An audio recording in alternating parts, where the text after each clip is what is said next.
All right, yo, another show, another day. Today we're here with Ryan the Barber. So it's kind of, we kind of want to kind of share everybody your story. I know you've got your story going on in your own vlog and stuff like that, but I want to reach my audience, kind of share your story with, as a part of that, kind of reach out. And like I said, wanting to kind of expand, I wanted to kind of share story whenever I started this, share story with Marshallese people, but I want to expand with the Micronesia, kind of know more people, if you know what I mean. So, Oh, that's great. yeah, I want to start with kind of asking you, can you tell us, who is Ryan? Yeah.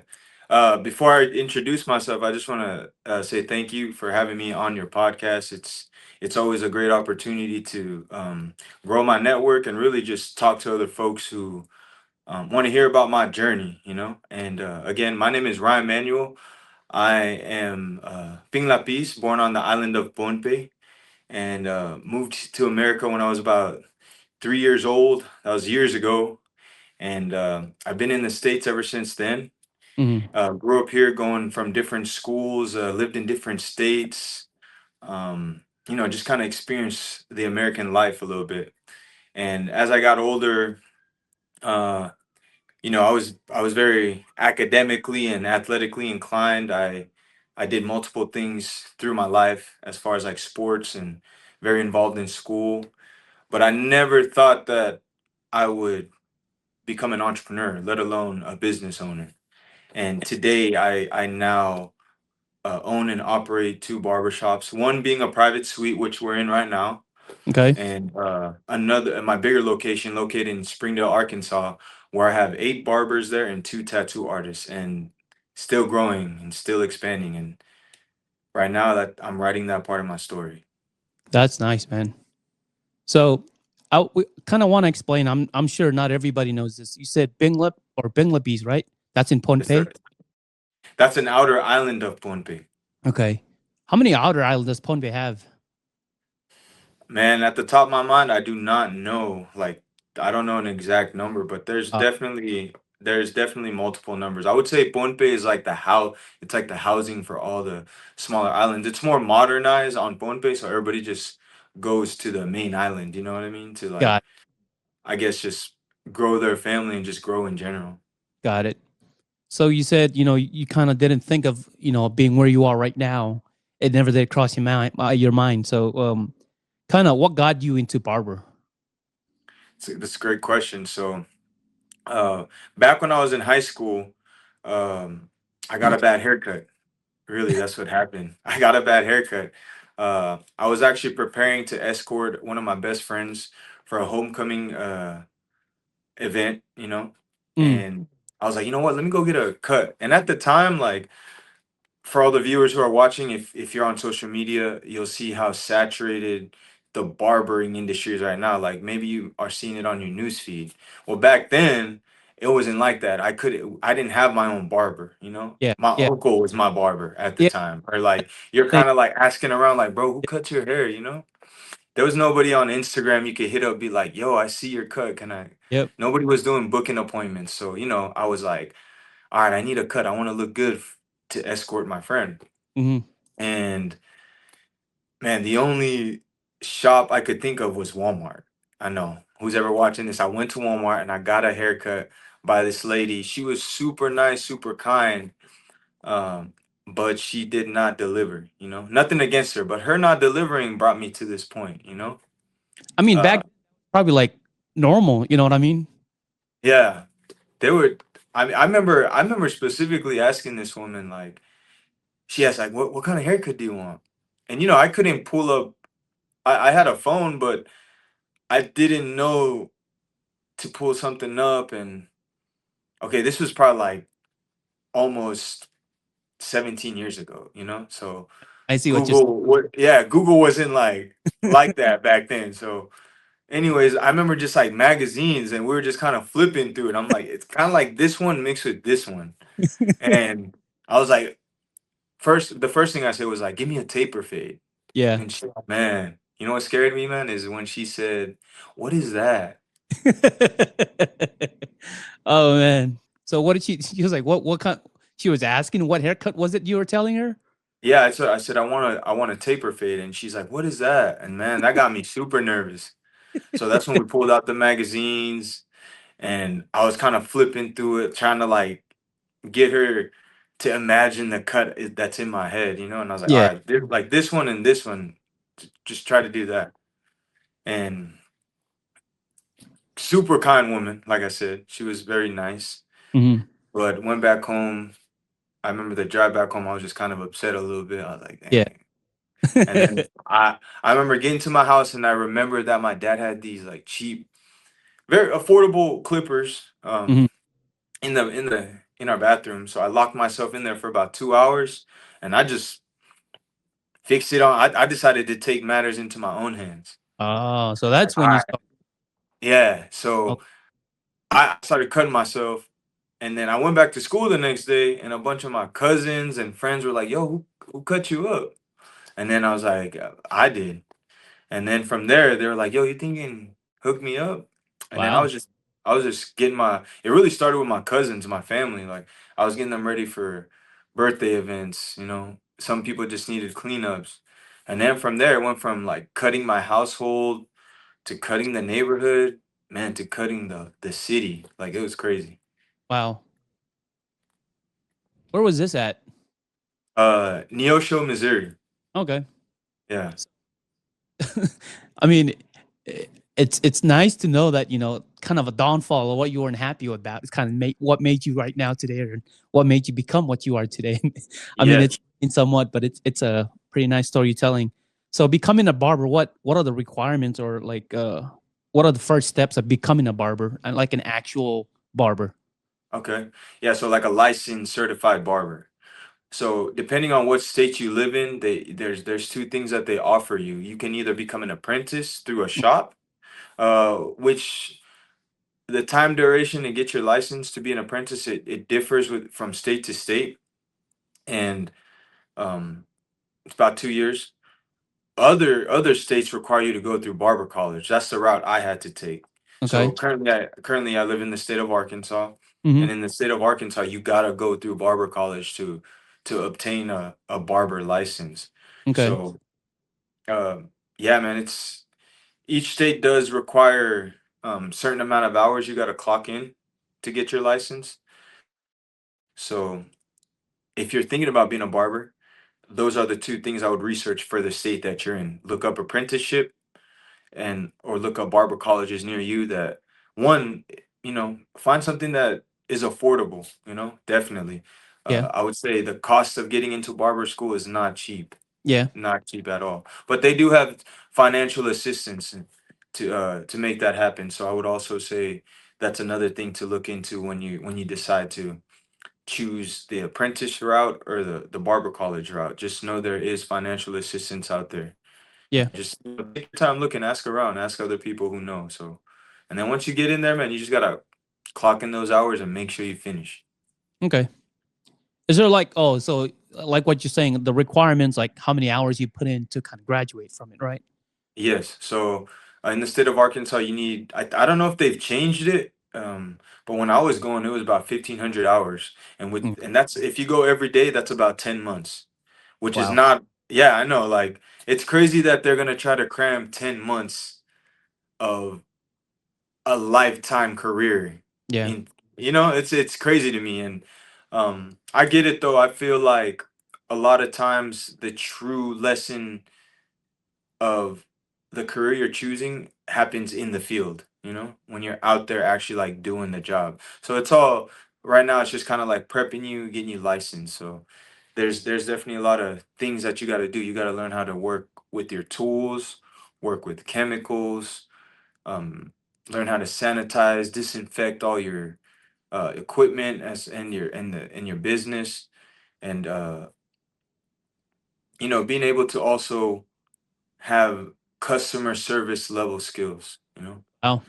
Yeah, a lot of it is they don't, and this is from my experience. I'm not here to talk down on any barber college, but I really felt like the schools I went to, so I went to two barber colleges, and there's a Okay. story behind that. But the schools that I went to, I felt like we only dove so deep. into certain things, you know? Mm. I guess Yeah. it was just kind of where we could have a foundation, you know, and then we just built off of that foundation. Okay. So with you being in the kind of barber thing, I know you were trying to be an apprentice, or what is it that you're? I see some kind of future or some goals you're trying to achieve as you go. Can you talk a little bit about that? Oh, so are you talking about as far as me wanting to become a barber instructor? Yeah.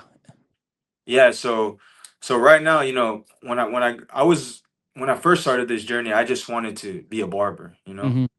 Hmm. And then I realized how much of an impact I could make in someone's life when they sit in this chair, and how it helped me as a person grow. I was like, you know what? I want to continue to build that, you know, continue to share my knowledge, my experience, my joy with other people. And I realized I started to gain a lot more clients, and then I just really gained a lot more supporters. And from there, I found out that there was kids in the community who picked up a pair of clippers because they heard about me. And Ah. and then I was like, you know what? Maybe I could be an educator one day, Yeah. you know, educate these kids and show them that there's other opportunities out there. Hmm. Just from my experience, man, there's the community I come from, a lot of people just kind of graduate and go to factory jobs, you know? Um, and nothing wrong with going to a factory job. I just believe that my people, I mean, man, coming from a Micronesian background, we're very artistically inclined, you know? I feel like we're Yeah. creators by heart. Um, Definitely athletic too. Uh, but I feel like we're also creators, you know? And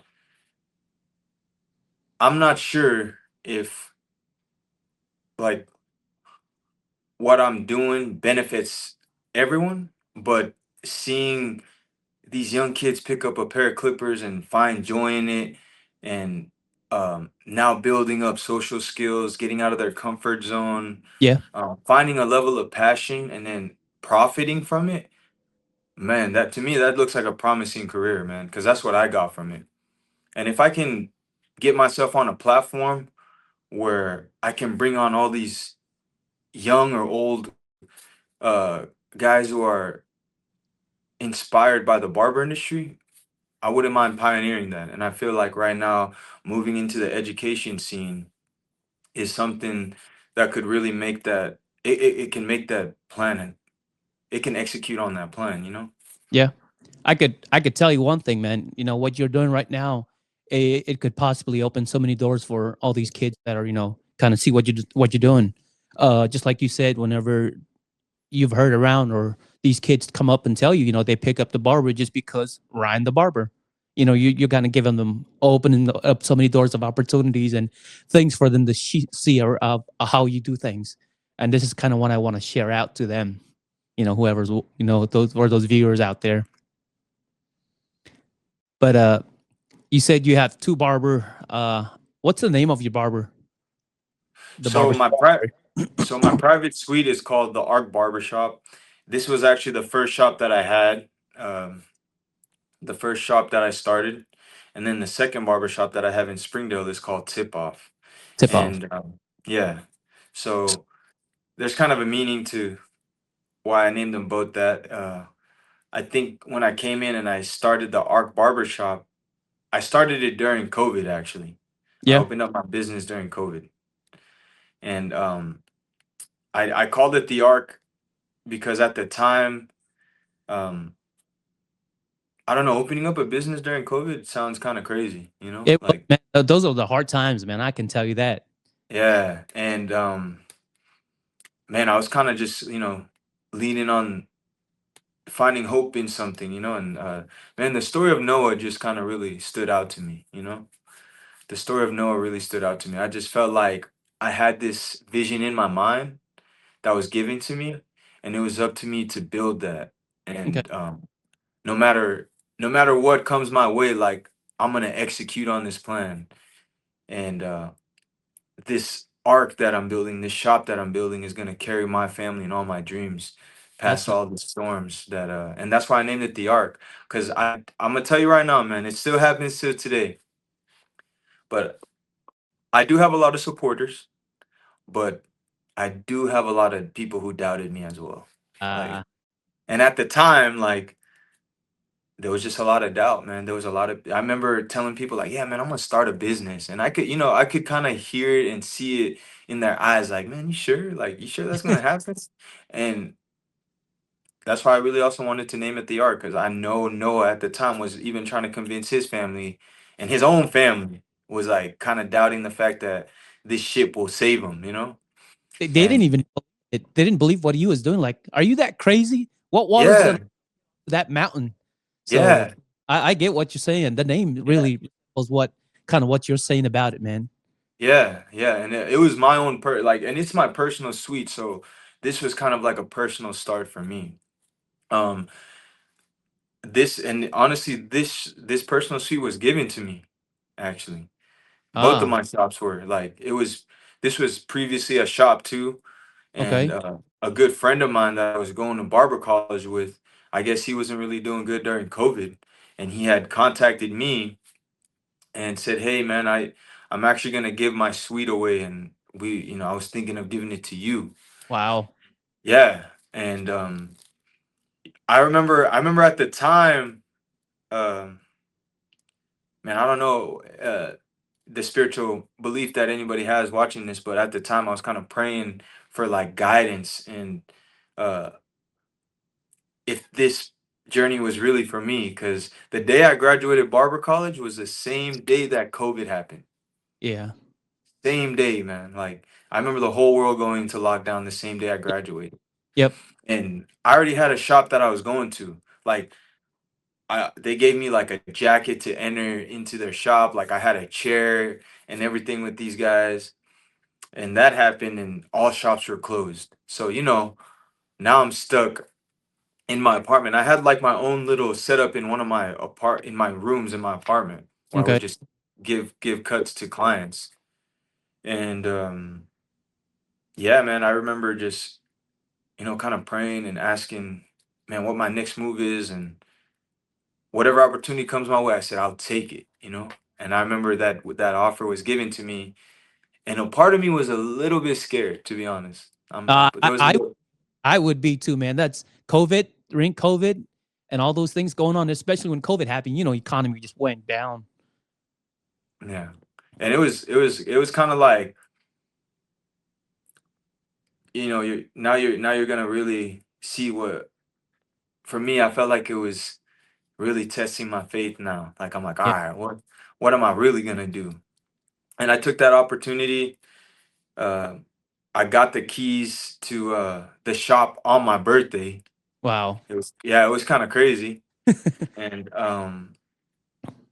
yeah, from there I just started to build, man. And then uh ended up staying here for like almost 3 years by myself.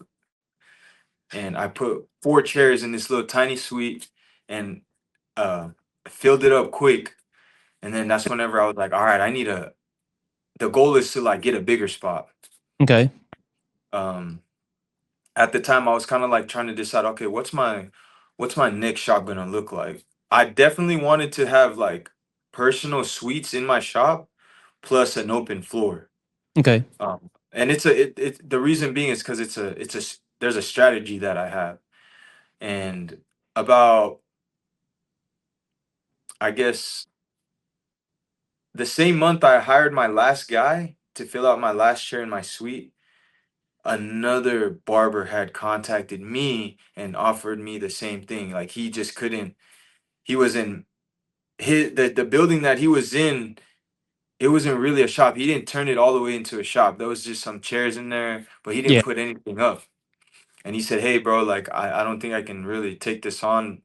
And your name was given to me, and I feel like you'd be the right guy." And again, I was right back into that state of like a little bit nervous taking it on because it's bigger, the rent is higher.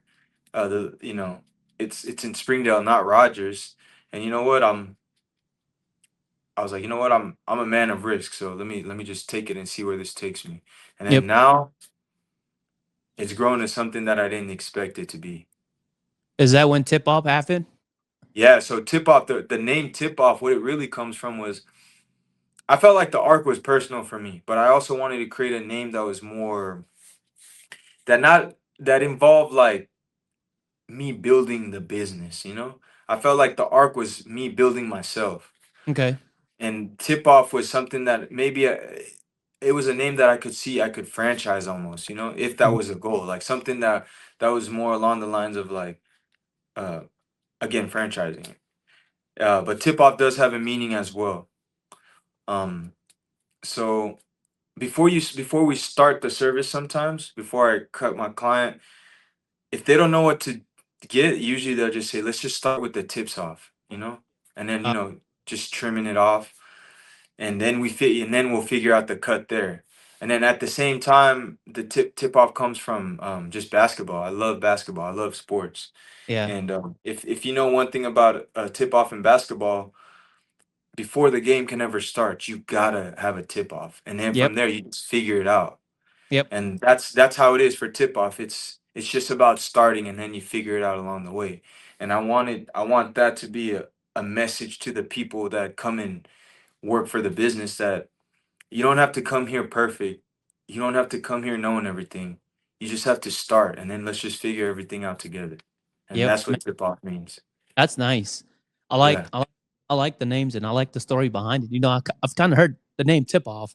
I didn't know your personal suite, but I like the meaning behind it. You know, kind of Noah the Ark, and then Yeah. there's Tip Off. So yeah, what you doing, man? I really admire what you do and really like what you do, especially kind of spreading the word and being a big movement in the community, especially for all this Micronesian out here. Like you said, we're just kind of used to going to school, go straight to work, and you know, kind of I feel like we have more talent to be out there, you know, just get out there. Mhm. So, with what you're doing, becoming a business, you know, just kind of look at this as a business side of it. What are the steps and what, you know, what are the things going on? Can you tell us a little bit about when you started becoming an actual business? Yeah, definitely. That was an unknown. To be honest, that was like unknown territory for me. All I knew was how to cut hair. And in barber college, I can't speak upon every barber college, but specifically for the one I was at, they don't teach you the entrepreneurship side or the business side of um being a barber. They only teach you how to cut hair and everything to do with cutting hair. Hmm. They don't teach you like where you should get your business license. They don't teach you what an LLC is. Yeah. They don't teach you uh what kind of tax form you should be filing as. You know, like those are things I had to figure out along the way. Like I'm not gonna lie, whenever I got the shop, I didn't know any of that yet. I Hmm. just kind of had the key to this place. And then from there, I tried my best to cram everything in a month, but then I realized along the way I was just learning as I go. So I would definitely say if you're wanting to be a business, an established business, you definitely want to get a business license within the county and the state and the city that you live in. And that's Uh, all the LLC, right? Or yes, and no, so yeah, so you gotta get it. So you first want to what they call it is a EIN number, an okay. employer identification number. So what this number means is it's basically like your social security for your business. So imagine now your business is another entity, another human, another Mm-hmm. thing. And you're kind of giving it life right now. You're Hmm. giving it an identity. And let's say a barbershop, for example. Now you got this barbershop. Let's give it a social security number. And the reason why it needs an EIN number is one, you live in America, man. You gotta pay taxes. Yep. You gotta understand the checks and balances here. So it's just a way for the government to keep track of what you're doing. And then once you get your EIN number, a very important thing that I recommend business owners to also get is a business bank account. Okay. Like, yeah, that's the next thing that you got to do. So that way you understand that way you understand that all the money that you currently make is not going to you. Understand this, people watching. The money that your business makes is not directly going to you, it's going to your business. Hmm. And then from there, you pay yourself from your business. So that's why you need a business bank account. So once you get that set up, now you kind of look into what kind of business entity you are. There's sole proprietor, there's LLC, there's partnership, um, there's C corp, S corp. I'm not gonna explain everything. These are stuff that everybody could kind of like look up. Yep. But for me, I'm a LLC, so it means limited liability company. Okay. And what that means is now all my business assets are separated from my personal assets. So let's say I accidentally cut somebody's ear off, and they decide to sue me. They can only sue everything in my business. Like Okay. my personal stuff won't be touched. Okay. So understanding the legal side of being a business is also important. And I would say look it up within the states that you live in. I'm still learning, so if there's anything that I missed, for the people who's watching this, man, feel free to reach out to me and educate me. I'm Man, still learning. that's a lot though. You're kind of coming it at a two front. You know what I mean? Like you said, the college you went to only taught you a barber side of it. Now it's like you're kind of adapting and kind of nourishing yourself onto the business part of it as being a business owner. That's a lot to take in. Yeah. Is there is there a story behind or a story that kind of help you shape your business, but it's not being shared or rarely being shared? Is there anything like that? I would say there's definitely many moments that shaped me into uh kind of cultivating my business right now. And the to just share one. So, like I said before, I was going to two different barber colleges. And the first barber college that I went to, um, I actually was dropped out of that school because my financial aid wasn't paying the tuition all the Mhm. way.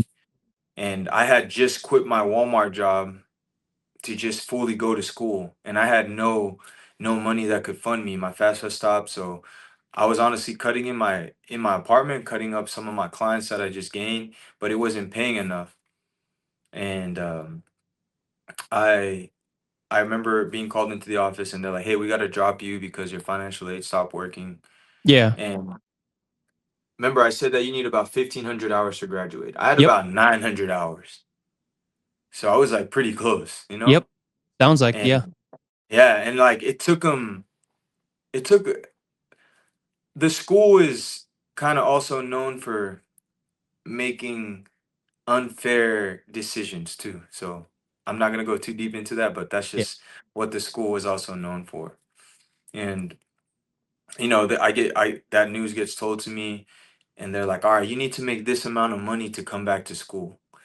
So I left, and it was about like 4 months after I was dropped from school that I was not even close to that amount. And I remember uh, I remember one day waking up and I was like, you know what? I'm not even gonna be a barber. Like, Wow. yeah, I was like, I'm just gonna go back to working at Walmart. I remember like calling up different jobs. I remember calling Tyson, to be Mhm. honest, to see if I can just go work there. Uh, and I couldn't go back to Walmart because I think there's like you gotta when you leave Walmart, you gotta be out of their system for like 6 months or something Oh, okay, okay. before you can go back.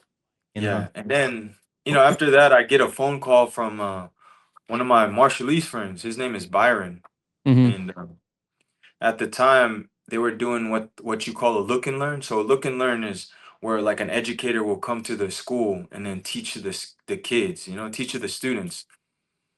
And they needed two models to be used by the educator, like so he can cut our hair and stuff Okay. and teach the haircut to the class. And everybody voted that I be the second model because I was cool with everybody at the school, and everybody just wanted to see me at the same time.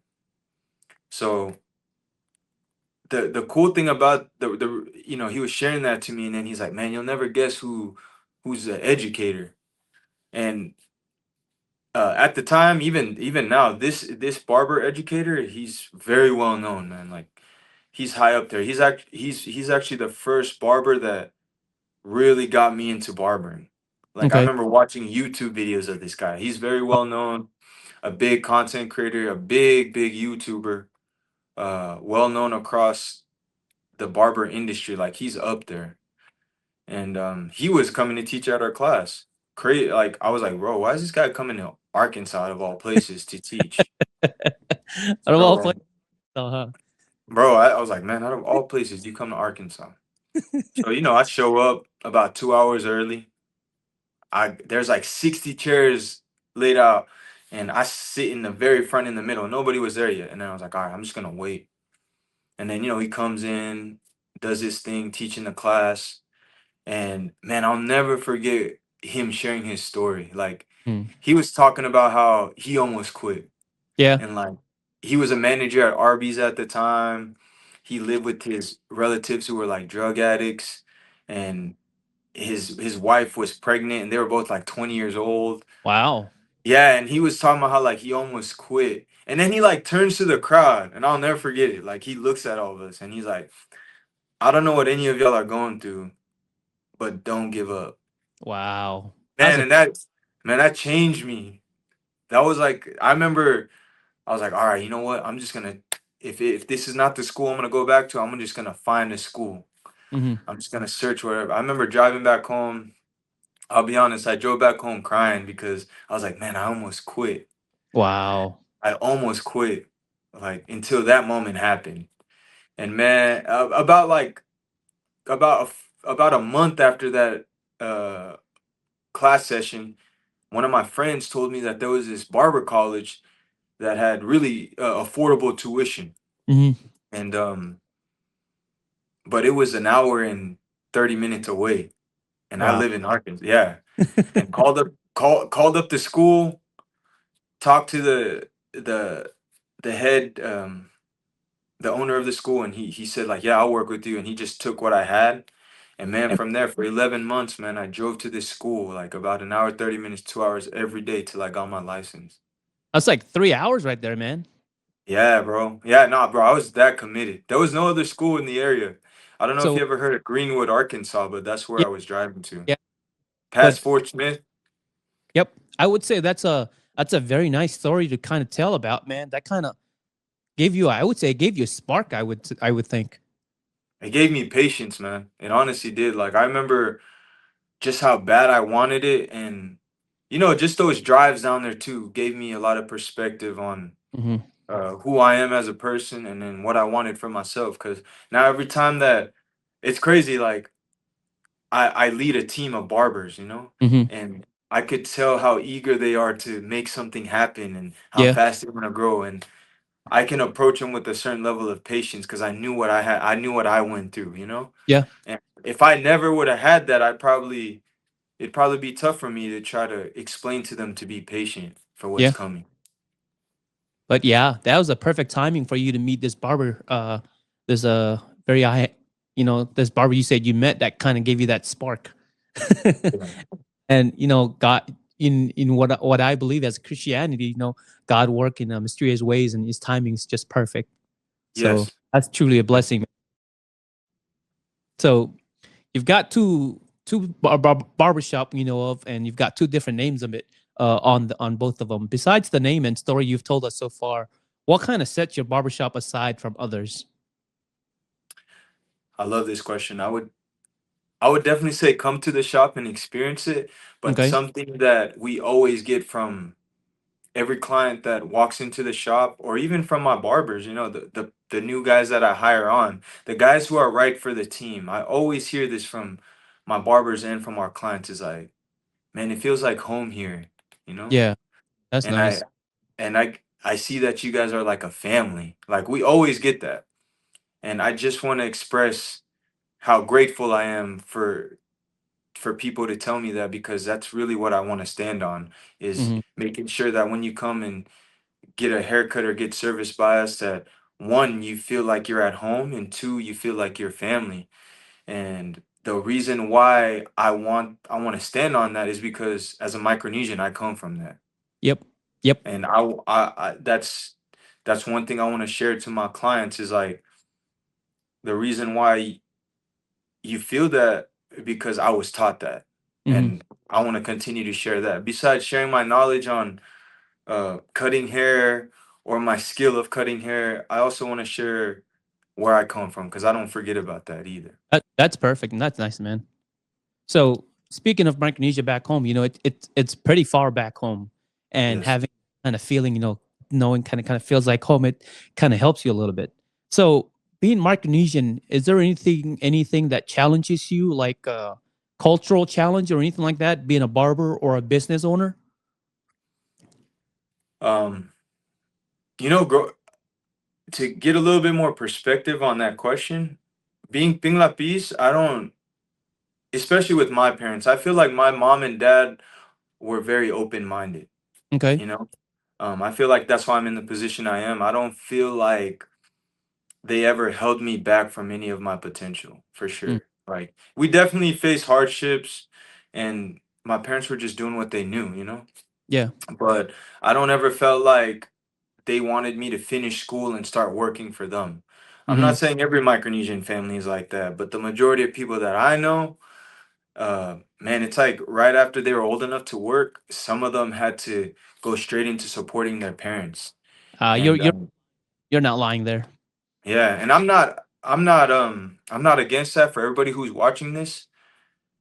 Here's my advice to you. If you want to help your family, if you want to help your parents, man, help yourself first. I'm Hmm. not saying it in a selfish way. I'm saying find your dream, find your passion, work on that. Because once you find your purpose, once you find your passion and you truly dig in and work on it, man, everything that comes with you, you can share with your family. And that's Hmm. what's happening with me right now. And my mom and dad are very proud of what I do. And I thank them all the time because they never, and they tell me all the time, they're like, we don't ever want to be that parent that tells you to go make money for us. We're Uh, still strong. We can still work for ourselves. yep. We want you and your brother to make a life for yourself, you know? That's And that. man, that was different for me. Like for Ping Lapis too, like I feel like some Ping Lapis people grew up like that, but if you meet my family, not all of us were really raised like that. So, but I know when I moved here to Arkansas, a bunch of my Marshallese friends, I would hear how, you know, they Yep. went through those situations. That's definitely a cultural challenge right there. I mean, it shifts you. It kind of does a big shift on you, especially it just became like a habit or something in the Micronesian community, especially us Micronesian. Like I said, we're not kind of saying anything against it, but it just became a habit that kind of, you know, you know what I mean. Yeah, yeah. I know you've kind of told the story about Noah, and it kind of tells me that you really look into you believe in as a Christian. You believe in God as one. So, besides God and all the story of Noah, you've kind of told us who or what helps you keep you grounded through all these things going on, or if there's like a big old downfall. No, that's a great question. It's kind of crazy. You kind of caught me at a crazy season of my life right Okay. now. I would say, for everybody watching this right now, I there was a part of my season where I wasn't really committed to Jesus. I was kind of really grounded into self belief and just a lot of different things I was seeking. And Uh, uh, but I truly believe that my faith in Jesus definitely keeps me grounded. I feel that has brought me back to understanding that I can't do it all on my own. And I Amen. and I think as a business owner, for anybody who decides to um, do some chase something bigger than yourself, there will be a point that you're gonna realize you're gonna need something greater than your dream to keep going. And Yeah. man, I thank God for bringing me back to that and really staying planted where I am. So You know, my faith in Jesus right now is what keeps me grounded. And man, another thing is like just support from everybody that has been following me too, my family and stuff like that. So it's been great, man. I would say that's what really keeps me grounded and directed at the moment. Okay. Well, that's nice to know. Uh, Again, Ryan, I want to thank you for coming up, man. Kind of sharing your story. I didn't really prep up for so many questions. I just kind of wanted to keep the time and kind of make sure our times are aligned with what we agreed on. Last question I got for the today's what advice would you give for someone that's either trying to be a barber or being kind of double team or being facing it two ways is kind of being a barber and an owner barber or sorry a business owner. So what advice would you have for them? Man, never give up. You know, that's something I share with a lot of people. Uh, just know it's never easy. Nothing is ever easy, especially when you want to become a better person, when you want to actually change your life, and get out of that cycle that you grew up out of. Um, just know when you take on opportunities, you're also taking on challenges. And when you take on challenges, these challenges will test if you want to keep going or if this is not for you. And I would just say, man, don't give up. Keep going. Be open to learning too, because you don't know it all. I don't know it all. And Yeah. we wanna continue to be open minded to what life has to offer us and what we can do to evolve in either our life or our business. There's a big meaning to what you just said is never give up. Some people just kind of want to say it and just say never give up, but it really takes into actually doing it. It's kind of two different things is what you're saying. So that's a nice word kind of given out to them people because like there are people out there where they think, all right, I'm gonna do this, I'm not gonna give up, and then I feel like somewhere along the line they just kind of throw it all away and they don't actually do the word, or you know what I mean. Get No, man, I honestly, like if you look it up statistically, it says businesses last about 3 to 5 years, you know? Yeah. I think recently the number dropped to 2 to 3 years. uh So I'm very thankful that I've been running my business since 2020, and it's still growing. And do I have those moments where you know I'm thinking if my business is gonna continue? Yeah, I do. I do have those moments, but that's where the never giving up comes in, you know? well, No doubts, matter huh? how hard, yeah, no matter how hard it gets, don't give up. Like right now, the person watching this, I'm looking at you right now. Whatever you have in your heart, whatever you have in your mind, whatever that you've been speaking to your people and to yourself, man, don't give up. Keep going, no matter what.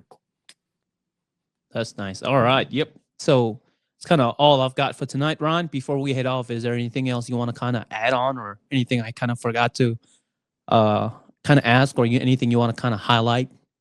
Yeah, yeah.